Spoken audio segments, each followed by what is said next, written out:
بسم اللہ الرحمن الرحیم نحمدہ ونصلی علی رسولہ الکریم اما بعد۔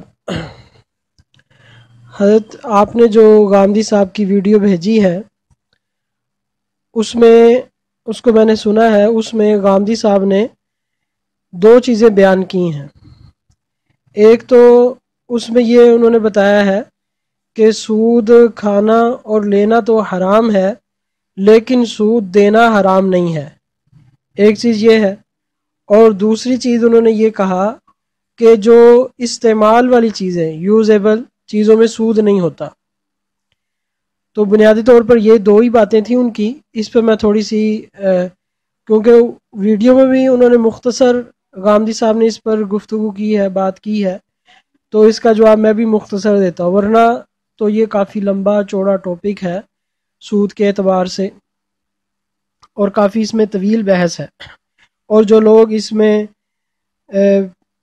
یعنی اپنی مرضی کی تعویلیں کرتے ہیں، ان تعویلوں کا کیا جواب ہے، اور کتاب و سنت نے کس طرح پرزور طریقے سے سود کی ممانعت فرمائی ہے، وہ ساری چیزیں اپنی جگہ پر موجود ہیں۔ لیکن میں ان دو باتوں کا جو ہے وہ جواب عرض کر دیتا ہوں۔ پہلی بات تو غامدی صاحب نے یہ کہا کہ سود دینا حرام نہیں ہے، سود دینا حرام نہیں ہے، بلکہ انہوں نے کہا کہ جو لوگ سود دیتے ہیں، سورہ بقرہ کے آخر میں آپ پڑھیں گے تو ان لوگوں کو مظلوم کہا گیا ہے، اور ان پر یعنی اللہ تعالیٰ نے ان پر بڑی نرمی والا معاملہ کیا ہے، اور خدا نے اس پر بڑی شفقت کی ہے۔ یعنی اس طرح کی انہوں نے باتیں غامدی صاحب نے کی۔ بظاہر تو سننے میں یہ لگ رہا تھا کہ جیسے سود دینا کو بہت بڑی نیکی ہے، کہ اللہ تعالیٰ اتنے مہربان ہو رہے ہیں اس پر، اور اللہ تعالیٰ اتنی شفقت فرما رہے ہیں، اور وہ بڑا مظلوم ہے، تو گویا کہ سود دینا چاہیے۔ بظاہر ترغیباً تو یوں ہی لگ رہا تھا، ہر بندے کا ہی دل کر رہا تھا کہ یار وہ اتنا مظلوم ہے اور اللہ تعالیٰ اس پر اتنی شفقت فرما رہے ہیں۔ تو بہرحال تو اس کا بھی ہم انشاءاللہ میں عرض کرتا ہوں۔ تو اب سب سے پہلی بات تو یہ کہ سود، جس طرح سود کھانا اور لینا حرام ہے، اسی طرح سود دینا بھی حرام ہے۔ اب اس بات کو غامدی صاحب نے آخر میں خود اس بات کو تسلیم کیا ہے کہ صحابہ کرام رضی اللہ عنہم اجمعین نے اور آپ صلی اللہ علیہ وسلم کے زمانے میں جب نبی پاک صلی اللہ تعالی علیہ وسلم نے سود کے قانون کو نافذ فرمایا، قانوناً یعنی جب اس کو نافذ فرمایا تو پھر دینے والوں کو بھی روک دیا تھا، جو سود دے رہے تھے ان کو بھی روک دیا گیا تھا بھی آپ نے بھی سود نہیں دینا۔ تو ان کی پہلی بات کا جواب تو اسی سے ہی ہو جاتا ہے کہ وہ خود بھی اس بات کو مان رہے ہیں کہ اس وقت جن لوگوں نے سود دینا تھا ان کو بھی روک دیا گیا کہ بھی آپ نے اب سود دینا نہیں ہے، کیونکہ سود مطلقاً حرام ہے۔ جس طرح سود لینا حرام ہے، اسی طرح سود دینا بھی حرام ہے، کیونکہ سود تو تبھی سود بنے گا نا کہ جب دونوں فریق پائے جائیں گے، سود لینے والا بھی ہوگا اور سود دینے والا ہی ہوگا۔ اور اگر صرف سود لینے والا ہی ہو، کہ جس طرح وہ کہہ رہے ہیں کہ سود لینا حرام ہے، سود لینے والا ہی ہو اور دینے والا ہو ہی نہ، تو سود کا وجود کس طرح ہوگا؟ سود کو سود تبھی کہا جائے گا، یا سود کا وجود تب پایا جائے گا جب لینے والا اور دینے والا دونوں ہوں گے۔ دونوں ہوں گے تو سود کا وجود معرض وجود میں آئے گا۔ تو جب سود وجود میں آئے گا، اسی کو اللہ تعالیٰ نے حرام قرار دیا ہے، جس کو اللہ تعالیٰ نے سورہ بقرہ میں ارشاد فرمایا کہ اللہ تعالیٰ فرما رہے ہیں وَأَحَلَّ اللَّهُ الْبَيْعَ وَحَرَّمَ الرِّبَا، اور اللہ تعالیٰ نے خرید و فروخت کو حلال قرار دیا ہے اور سود کو، ربا کو حرام قرار دیا ہے۔ تو ربا اگر لے تب بھی ربا ہے، تو اگر دے تو تب بھی ربا ہے۔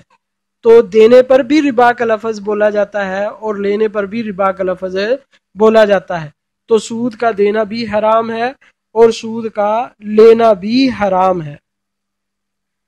ایک بات تو یہ ہوگی کہ غامدی صاحب کی خود اپنی بات سے یہ بات معلوم ہو گئی کہ ان کو روک دیا گیا تھا، تو روکا اسی لیے گیا تھا نا کہ اب یہ حرام ہے۔ باقی قرآن پاک میں سورہ بقرہ میں اللہ تعالیٰ ارشاد فرما رہے ہیں